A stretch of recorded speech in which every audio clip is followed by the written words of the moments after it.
Selamat datang di habis nonton episode ke-65 atau 65.0 sebuah review no spoiler. Kebalik. 65 56 apalah bedanya ya kan. Kepinteran biasanya. Masih bersama dengan saya Lian. Dan saya Cindy. Iya, untuk sebuah review no spoiler dari film berjudul The Handmaiden. Nah, The Handmaiden, sebuah film Korea tahun 2016. Jadi kita mereview film rilisan lama ya. Karena Bioskopnya tutup. betul, karena situasi corona, COVID-19 dan sebagainya, ini social physical distancing membuat kita tidak bisa nonton film baru. Film tidak dirilis, bioskop tutup, Iya. keluar juga nggak boleh. Iya, Ya kan? emang nggak boleh. Kalian harus di rumah aja. Betul, Ya. di rumah aja nonton film lama kayak kita ya. Ilegal juga nggak apa-apa. Yes, anyway, The Handmaiden adalah film Korea tahun 2016, atau judul Koreanya itu Agassi, atau berarti lady.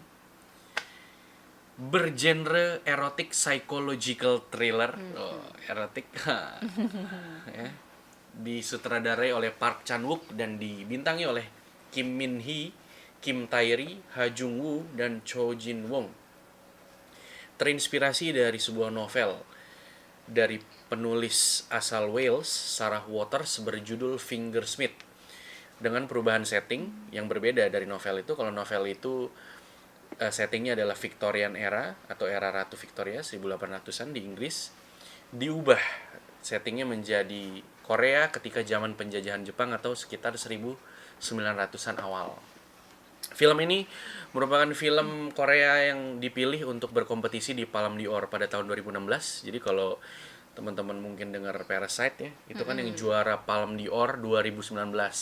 Nah, kalau ini film Korea yang berkompetisi pada kompetisi yang sama walaupun tidak menang di tahun 2016 di Cannes Film Festival. Dirilis di Korea Selatan sendiri tanggal 1 Juni 2016 dan mendapatkan respon yang luar biasa daripada kritikus dan menghasilkan 38 juta dolar di seluruh dunia. Dan di British Academy Film Awards, jadi bukan di Oscar ya, ini British Academy Film Awards, ke-71 film ini memenangkan penghargaan untuk film dalam bahasa selain Inggris. Agak aneh ya, Best Film Not in the English Language, jadi film berbahasa asing lah istilahnya. Nah, singkatnya bercerita tentang apa sih The Handmaiden ini? Nih ya, ini movie info, saya terjemahkan secara kasar dari Rotten Tomatoes. Dari Park Chan-wook, sutradara dari Old Boy, Lady Vengeance, Thirst and Stalker, datang sebuah drama kriminal terbaru yang terinspirasi dari novel Fingersmith, yang ditulis dari penulis asal British atau penulis British bernama Sarah Waters. Bersetting tahun 1930-an di mana era kolonial Jepang atas Korea. Park memberikan sebuah cerita yang menggugah tentang seorang gadis Jepang muda yang tinggal di sebuah daerah yang terpencil dan seorang pembantu wanitanya yang berkewarganegaraan Korea yang disewa atau dipekerjakan sebagai pembantu wanita. Namun di balik itu sebenarnya disuruh atau diperintahkan oleh seorang conman atau penipu untuk terlibat dalam sebuah plot menipu si gadis muda Jepang tersebut untuk mendapatkan harta warisan dari gadis muda Jepang tersebut. Ya, kurang lebih seperti itu. Jadi kalau dalam bahasa manusianya ya, intinya adalah ada seorang gadis Korea yang dipekerjakan sebagai seorang pembantu wanita di sebuah keluarga Jepang Kaya. yang sangat kaya, di mana tugas dia utamanya adalah menemani seorang Nona kaya. nona muda kaya, gadis muda kaya asal Jepang. Tapi ternyata dia dipekerjakan di situ sebenarnya atas usulan seorang penipu yang ingin mendekati si gadis Jepang kaya itu. Jadi dia Supaya istilahnya supaya mendapatkan harta warisannya. Jadi si penipu itu menyusupkanlah si gadis Korea ini sebagai mata-matanya dia ya istilahnya, untuk membantu menjalankan rencananya dia mendapatkan wanita tersebut, mendapatkan gadis tersebut, dan juga pada akhirnya mendapatkan harta warisannya. Kurang lebih seperti itu. Jadi ceritanya berjalan dari sana, dari plot tersebut. Lalu terbukalah ternyata seperti ini, ternyata seperti itu, ternyata seperti ini gitu ya. Jadi seperti biasa di habis nonton, kita langsung to the point dulu nih, film ini bagus atau enggak. Dan karena ini bukan film bioskop, ya jadi kita skip part layak ditonton di bioskop atau enggak. Menurut kamu gimana? Bagus apa enggak?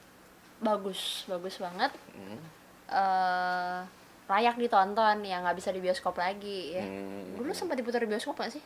Nggak tahu. Kalau di Indonesia kurang tahu ya. Kurang tahu pada tahun 2016 itu apakah sudah banyak film Korea yang masuk di Indonesia, gitu kurang tahu ya. Ya pokoknya kalian harus nonton. Lepas dari genrenya kalian suka apa enggak, tapi tadi apa kan Erotic psychological thriller. Iya. Siapa Iya. sih nggak suka erotik? Iya. Kalau nggak suka psychological thriller kan ada erotiknya gitu. Iya benar. Kalau nggak suka erotik kan ada psychological Iya. thriller ya. Iya. Bagus banget sih, aku suka. Nggak nyangka, jadi sebelum nonton nggak lihat kan, sama sekali nggak lihat sinopsisnya apa, nggak tahu nih film apaan sih gitu. Terus jadi dari segi positifnya itu setting ya, itu kan settingnya kayak awal Korea, awal 1910, awal 1900-an gitu. Itu settingnya indah, bagus, walaupun nggak terlalu ditunjukin sih kayak di kota kayak gimana, cuma ada dikit-dikit.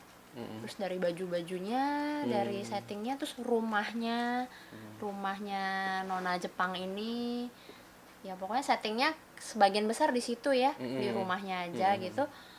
Itu bagus semua. Wardrobe-nya bagus. Dari pelayannya, dari Nona Jepangnya ya, itu utama, bajunya dia semua bagus, makeup dia juga bagus. Terus cowoknya sih di film ini kayak cowoknya cuma sedikit, tapi mereka juga kelihatan keren lah, oke, walaupun ya nanti kalian nonton sendiri cowok-cowoknya kayaknya itu ya udah gitu. Ya udah, terus dari segi ceritanya itu membuat kita menerka-nerka banget gitu. Itu seru, bagus. Jadi kayak yang baik yang mana ya? Ya bukan yang baik sih sebenarnya, gimana ya? Yang ini Ya, benar berpihak juga ya. kemana ya? Iya, Ini iya. berpihak kemana? Ini berpihak kemana? Terus udah sampai tengah. Jadi cerita ini kayak dibagi jadi part gitu. Nggak apa-apa kan ngomong kayak Iya, gitu ya? nggak apa-apa. Ya, jadi kayak ada 3 part. Part 1, oh begitu. Tiba-tiba part 2, oh bukan begitu gitu. Nah, Iya, part iya. 3 penyelesaiannya kayak gitu. Jadi biasanya kalau film Korea psychological thriller itu banyak ya. Ya jangan Parasite ya, itu kan bagus banget. Yang lain-lain tuh biasanya lama, sampai aduh apaan sih lama gitu. Nah, kita nunggu sampai capek gitu kan. Biasanya kalau psychological thriller tuh pasti kayak begitu, biar ada erotiknya atau enggak gitu ya. Ya biasanya lama, tapi ini enggak ngebosenin sih bagi aku. Jadi aku suka banget Ya, gitu. oke. Ya itu positifnya. Jadi film ini 145 menit ya, emang secara durasi sih Lama. lumayan lama tuh ya. 2 jam lebih. 2 jam 25 menit. Tapi nggak kerasa ya, nggak kerasa. Jadi mungkin agak beda dengan psychological thriller yang lain. Mungkin ada psychological thriller kalau biasanya kalau nggak slow burn, jadi emang lambat gitu ya. Walaupun kita tetap gripping, tetap ikut gitu, tergrip sama dia, tapi capek juga gitu nontonnya karena lama. Atau ada yang cepet banget, jadi kayak kebut-kebutan terus deg deg deg deg deg gitu.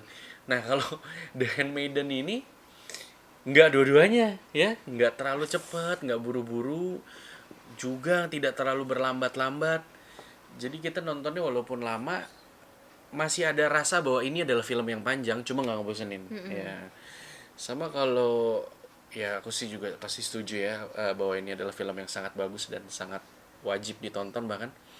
Mungkin bagi aku yang nonton film Korea memang nggak terlalu banyak sih, belum terlalu banyak, tapi ini salah satu yang terbaik menurut aku sih. Ya. Mungkin belum sampai level Parasite gitu ya, tapi ya mungkin ini tuh jauh sih lebih bagus kalau buat teman-teman yang suka nonton film Korea. Menurut aku lebih bagus daripada The Wailing, lebih bagus daripada The Chaser, mungkin ada di level I Saw the Devil sih kalau menurut aku.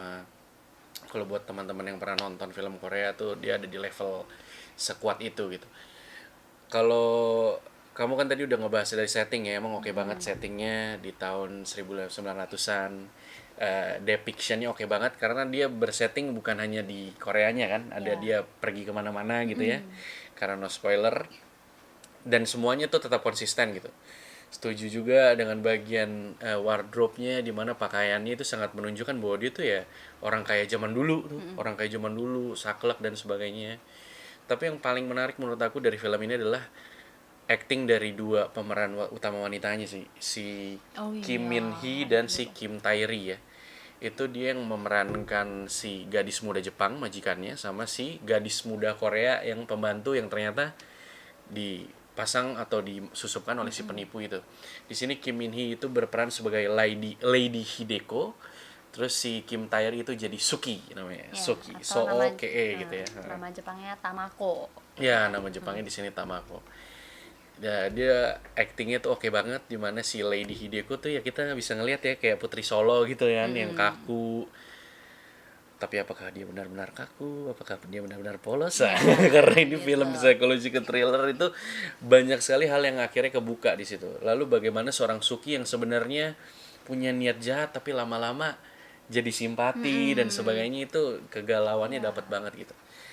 Selain itu juga di bagian ceritanya yang luar biasa adalah film ini dengan sengaja ceritakan atau bercerita dalam 3 babak ya. Dia Ya. juga secara eksplisit nih ngomong.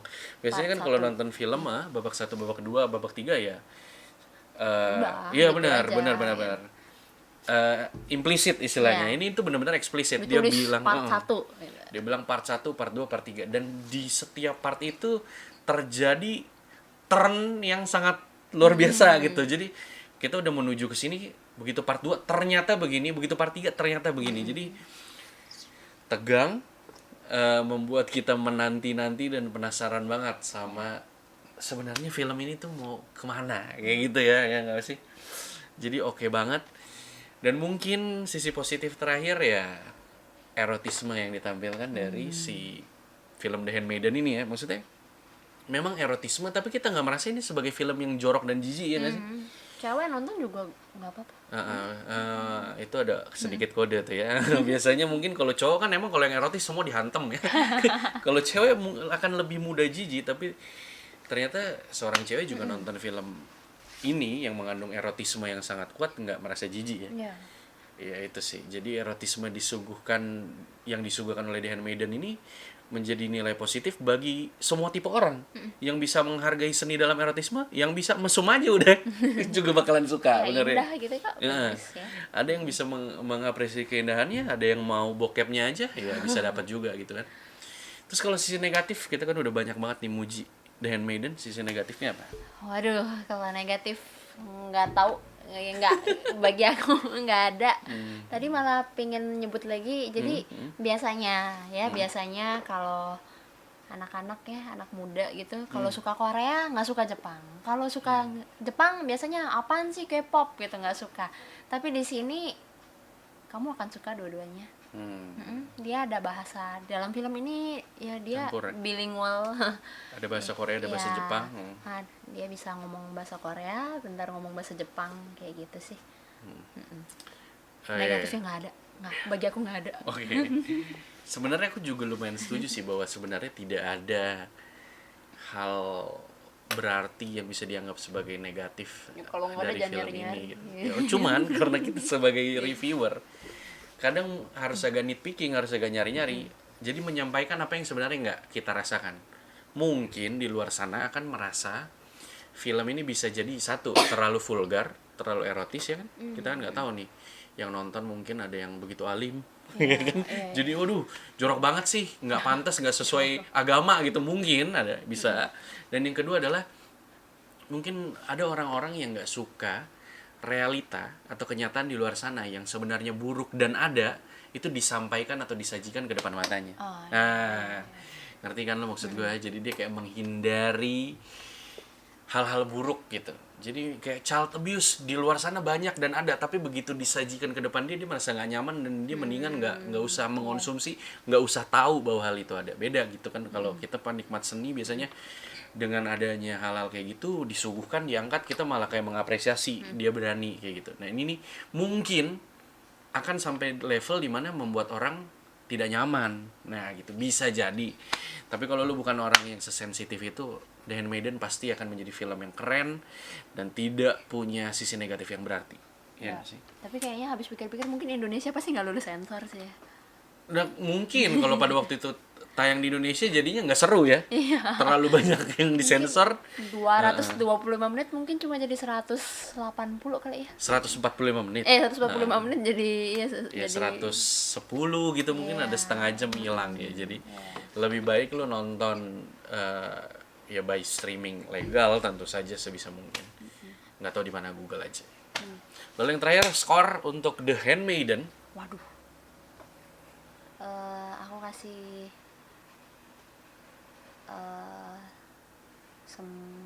dari 100 apa 10 ya? Dari 100. Dari 100 ya 90.